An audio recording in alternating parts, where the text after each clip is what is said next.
నమస్తే time today news కి స్వాగతం. సర్వే అధికారులకు రేవంత్ రెడ్డి వీడియో చూపించి జులకిచ్చిన కూకట్పల్లి ఎమ్మెల్యే మాధవరం కృష్ణారావు కార్యాలయానికి కులగణన సర్వే చేయడానికి వచ్చిన అధికారులు రేవంత్ రెడ్డి మాట్లాడిన వీడియోను అధికారులకు చూపించి ఆ రోజు సర్వే వద్దని ఇప్పుడు ఏ మొహంతో రేవంత్ రెడ్డి సర్వే చేపడుతున్నారని ప్రశ్నించిన ఎమ్మెల్యే నాడు ప్రతిపక్షంలో ఉన్న రేవంత్ రెడ్డి కేసీఆర్ ప్రభుత్వం చేపట్టిన సర్వేను వ్యతిరేకిస్తూ నోటికొచ్చినట్టు మాట్లాడారు. రాజ్యాంగం ద్వారా సంక్రమించిన గోప్యత హక్కులను విరుద్ధంగా ఆస్తులు, అంతస్తులు, వాహనాలు తదితర స్థిరచర ఆస్తుల వివరాలు ఎలా సేకరిస్తారని నిలదీశారు. ముఖ్యమంత్రి గారు వద్దు మండల సర్వేలు ఎందుకు మీరు అడగలేదా?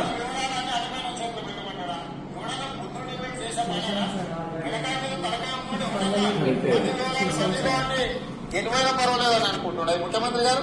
ఏమన్నా కనీస జ్ఞానం ఉన్నోడు ఏమన్నా చేసే పనేనా? ఇట్లాంటి వివరాలు సేకరించమంటాడా?